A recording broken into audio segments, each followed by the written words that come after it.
रंगों की मस्ती फूलों का बहार, रंगों की मस्ती फूलों का बहार, वसंत की पतंगे उड़ने को बेकरार, थोड़ी सी गर्मी हल्की सी फुहार, मुबारक हो आप सबको वसंत पंचमी का त्योहार। जय हिंद दोस्तों।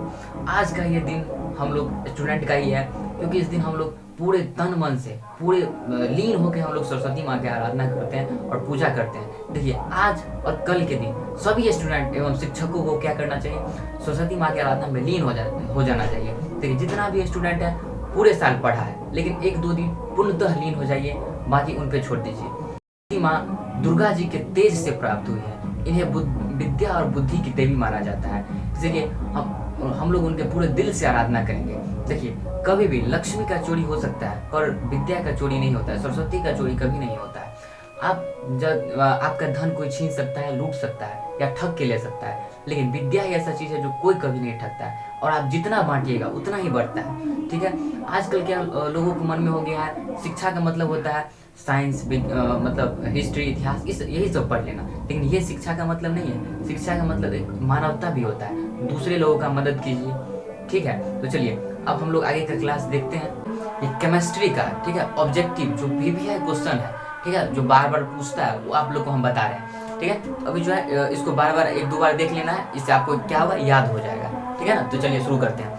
सबसे पहला क्वेश्चन क्या है कि चींटी के डंक में कौन सा अम्ल पाया जाता है। तो देखिए, काला चींटी जो होता है, वो चींटी का डंक में कौन सा अम्ल पाया जाता है, मेथेनोइक। कौन सा, मेथेनोइक।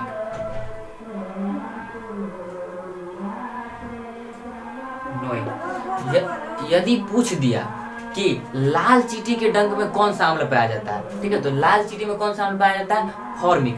लाल चींटी पूछे या मधुमक्खी पूछे, दोनों में फॉर्मिक अम्ल पाया जाता है। ठीक है, चलिए, लाल चींटी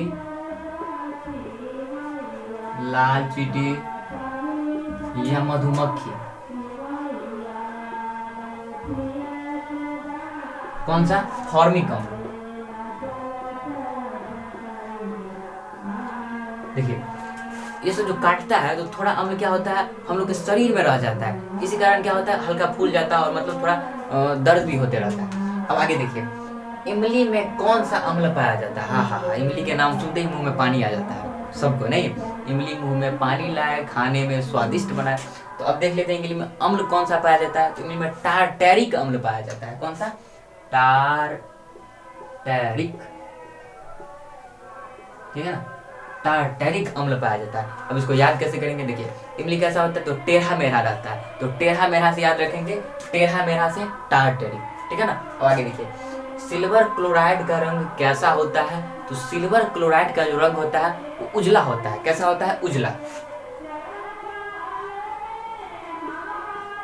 देखिए, उजला होता है। यदि पूछ दे कि इसका उपयोग क्या है सिल्वर क्लोराइड का, तो फोटोक्रोमिक कांच बनाने में, किसमें, फोटोक्रोमिक उपयोग यूज। ठीक है, फोटोक्रोमिक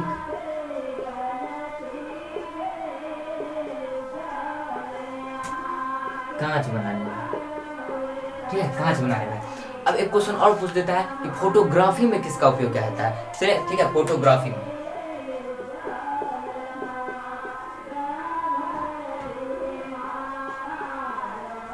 देखिए, तो इसमें सिल्वर ब्रोमाइड का उपयोग करते हैं। सिल्वर कहाँ गया, सिल्वर यही रहेगा। ठीक है ना, सिल्वर, तो यहाँ पे क्या आएगा, ब्रोमाइड आ जाएगा, ब्रोमाइड। ठीक है, तो अब देख लीजिए, यदि पूछ दे सिल्वर क्लोराइड का उपयोग तो फोटोक्रोमिक कांच बनाने में, ये याद नहीं है तो कांच याद कर लीजिए, फोटोक्रोमिक कांच। ठीक है ना, और फोटोग्राफी में पूछ देगा सिल्वर ब्रोमाइड का। चलिए, स्क्रीनशॉट लीजिए। अब देखिए, अब यदि पूछ दे कि संगमरमर का रासायनिक सूत्र क्या होता है। संगमरमर, मुमताज की याद में, अपनी पत्नी की याद में ताजमहल बना दिया, आप ना लोग क्या बनाएंगे, रोटी बना देंगे। ठीक है ना, देखो ये प्यार में बना हंसी ताजमहल। देखिए, ताजमहल तो संगमरमर से बना है ताजमहल। तो ठीक है, तो इसका रासायनिक सूत्र क्या होता है, तो CaCO3। क्या होता है, CaCO3। ठीक है ना, CaCO3।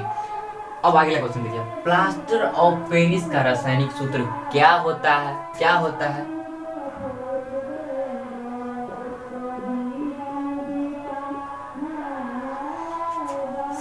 CaSO4 into half H2O plaster of Paris का हो गया, ठीक है ना। प्लास्टर ऑफ पेरिस देखते हैं हड्डी वड्डी टूट जाता है तो डब्बा में नहीं रहता है प्लास्टर ऑफ पेरिस, वो पहले बैंडेज कर देता है, उसके बाद क्या करता है प्लास्टर ऑफ पेरिस कर देता है, मतलब प्लास्टर कर देता है, ठीक है ना, टूटने फूटने पर।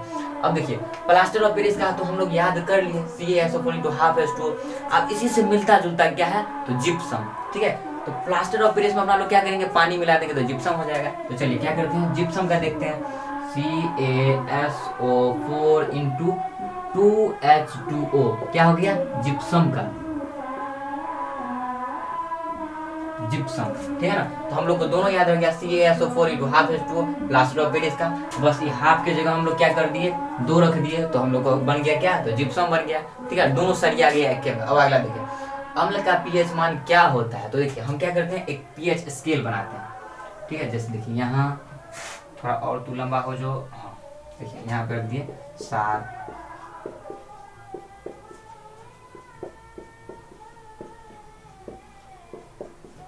14, ठीक है। इतना हो जाएगा 6, 5, 4, 3, 2, 1, ठीक है ना। देखिए पीएच स्केल हो गया एक इसका 0 छूट गया था। तो देखिए 0 से लेके 14 तो क्या गया पीएच स्केल। अब देखिए 7 से जो इधर रहा, ठीक है ना, 7 से इधर 0 से लेके 7 के अंदर तो क्या होगा, अम्लीय होगा, अम्लीय, ठीक है ना, क्या होगा अम्लीय। और 7 के बाद जो 14 तक होगा वो क्या होगा, क्षारीय, क्षारीय। अब देखिए 7 से इधर हो गया अम्लीय, ये हो गया क्षारीय। अब अम्ल का क्षार का हम लोग परिभाषा याद किए हैं, अम्ल स्वाद में खट्टा होता है एवं नीले लिटमस पत्र को लाल कर देता है, ठीक है। क्षार, क्षार स्वाद में कड़वा होता है, लाल लिटमस पत्र को नीला कर देता है। इस टाइम देखिए ये मतलब जैसे मान लीजिए पति पत्नी रहता है ना, तो पति जो कुछ बोलेगा तो उसका पत्नी क्या करेगी, उल्टा कर देती है। तो मान लीजिए पति है, पत्नी है, ये बोलता है हम स्वाद में खट्टा होंगे, देखिएगा हम स्वाद में कड़वा होंगे, ठीक है ना, उल्टा कर देता है, समझ गए। अब देखिए मान लीजिए दोनों मेला घूमने गया, इनमें बच्चा रह गया बउआ, ठीक है ना। तो बउआ को नहीं पापा लेके गए नहीं मम्मी लेके गए, तो बीच में क्या हो जाएगा, उदास हो जाएगा, तो उदासी विलियम हो जाएगा, ठीक है ना, उदास। हम पूछेंगे उदासी, अगला क्वेश्चन देखिए उदासी विलियम का पीएच मान कितना होता है, तो कौन उदास रह गया इसमें, तो 7 उदास रह गया, तो 7। अब इसका रंग पूछ देता है, तो उसका रंग होता है बैगनी, ठीक है ना, बैगनी, बैगनी, ठीक है ना। बैगन, बैगन खाए होंगे सवाल बैगन, ठीक है ना। एक बार बैगन से याद आया, एक छोटा सा बता देते हैं। देखिए एक बार क्या होता है, अकबर बैगन खा रहा होता है, ठीक है ना। तो अकबर अपने बीरबल, मतलब जो बीरबल है उससे पूछता है क्या कि बीरबल बैगन बहुत अच्छा सब्जी है, होता है नहीं, बोलता हाँ बहुत अच्छा होता है, इसीलिए ना उसके सर पे ताज होता है, ऐसे नहीं होता है सर पे ताज ऐसे करके डंटी। मतलब अगला दिन बोलता है क्या, जो बीरबल बैगन एकदम बेकार होता है, टेस्ट में बिल्कुल भी अच्छा नहीं था। हाँ सही बोल रहे हैं, बैगन सही में खराब होता है, इसलिए इसका नाम बेगुन है, बेगुन बिना गुण का, ठीक है ना। तो मालिक के बाद में ये हाँ में हाँ मिला देते, ठीक है ना। देखिए इतना समझ गए। चलिए इसके देखिए कौन सा धातु कमरे के ताप पर द्रव होता है या द्रव अवस्था में पाया जाता है, तो कौन सा धातु, पारा, क्या Hg, Hg या पारा। इसका उपयोग हम लोग थर्मामीटर में भी करते हैं, ऐसे लगा के बुखार नापते हैं, ठीक है, मतलब शरीर का टेम्परेचर मापते हैं। अब देखिए अगला क्वेश्चन, किस धातु को चाकू से आसानी से काटा जा सकता है। तो देखिए ये क्वेश्चन क्या है, तो बहुत मतलब सदी से पूछते आ रहा है, लेकिन पहले क्या था, पहले आदमी टीचर बता देता ये ऑप्शन में रहेगा, रहता भी था, मतलब सोडियम, ठीक है ना। अब क्या किया, ऑप्शन में रहबे नहीं करता है, तो लड़का सोचता अरे तो लिखी तो ऑप्शन में नहीं है जो हम याद करके आए थे। अब ऑप्शन थोड़ा अपडेट कर दिया है, समय के साथ ये भी थोड़ा अपडेट कर लिया है, ठीक है ना। तो देखिए एक तो सोडियम रहे तो सोडियम मारना है, सोडियम नहीं रहे तब लिथियम, लिथियम रहबे करेगा, ठीक है ना, तो लिथियम, ठीक है ना। ऐसे देखिए सोडियम रहे लिथियम रहे तो दोनों में से कोई रहे मारना है, यदि दोनों रहे, ठीक है, ऑप्शन सी में रहे दोनों तो फिर दोनों मार देना, ठीक है ना। अब देखिए कार्बन की परमाणु संख्या बताया, परमाणु संख्या सबको बताया, कार्बन का 6 होता है, 6। लेकिन एक और इसमें याद करने वाला बात है, देखिए कार्बन हो गया, ठीक है ना, इसका संयोजन क्षमता पूछ दिया, तब संयोजन क्षमता पूछेगा तो देखिए इसका संयोजन क्षमता कितना हो जाएगा, फिर तो संयोजन क्षमता 4 हो जाएगा। जैसे देखिए अपना लोग का 2 हाथ है, तो अपना लोग कितना आदमी से हाथ मिला सकते हैं? संयोजन क्षमता अपना लोग का कितना है? 2, एगो ही 2। तो कार्बन का कितना ये हाथ मिला सकता है, मतलब कितना से जुड़ सकता है? इसका संयोजन क्षमता हो जाएगा 4, ठीक है ना। अब परमाणु संख्या 6 याद रख लीजिएगा। अब आगे देखिए, बेंजीन का अनुसूत्र, बेंजीन का सूत्र होता है, क्या होता है? C6H6, ठीक है। OH का क्रियाशील मूलक क्या होता है? तो OH का होता है अल्कोहल, ठीक है, अल्कोहल,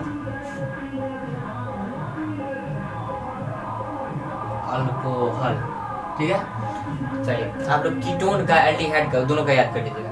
इसका देखिए, त्रियक नियम का प्रतिपादन किसने किया था? त्रियक नियम दिया था डोवरेनर। कौन? डोवरेनर। चलिए देखिए, अष्टक नियम देख लीजिए। अष्टक नियम का दिया था न्यूलैंड।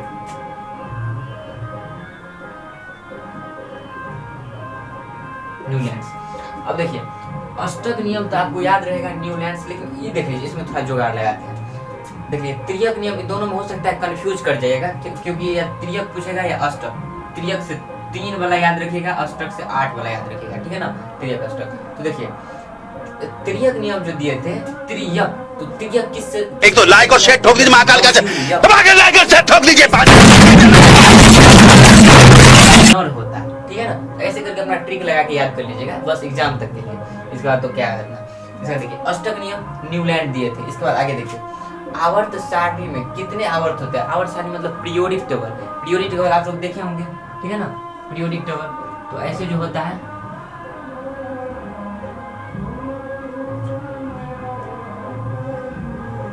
ऐसे होगा, ठीक है ना। देखिए मतलब आवर्त सारणी में आपको वर्ग पूछेगा तो वर्ग 18 हो जाता है, 18, ठीक है ना, 18।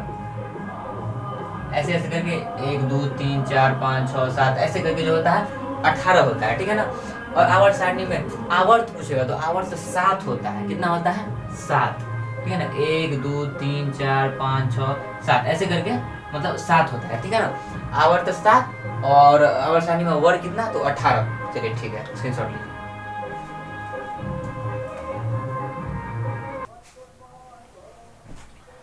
देखिए एल्कीन का समान सूत्र क्या होता है? एल्कीन का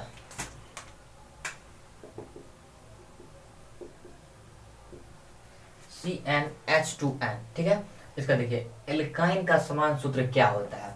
तो CnH2n-2, ठीक है, -2। अब देखिए मेंडेलीव ने अपना आवर्त सारणी तैयार करने में कौन सा मापदंड लिया था? परमाणु संख्या, परमाणु भार, परमाणु त्रिज्या, या कोई नहीं? इसका क्या हो जाएगा? परमाणु भार, ठीक है ना, परमाणु भार। अब देखिए सबसे इंपॉर्टेंट क्वेश्चन जितना भी बताया है, इस सब में सबसे इंपॉर्टेंट क्वेश्चन कौन सा है? VVI।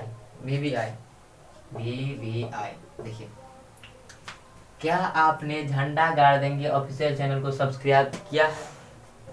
तो नहीं किए हैं तो करिए, कर लिए हैं तो कोई बात नहीं, अच्छी बात है। अपने दोस्तों को शेयर कीजिए, यहाँ पे लिखिएगा हाँ सब्सक्राइब किए हैं, शेयर किए हैं, मतलब बेल आइकन भी दबाएं। चलिए ठीक है ना।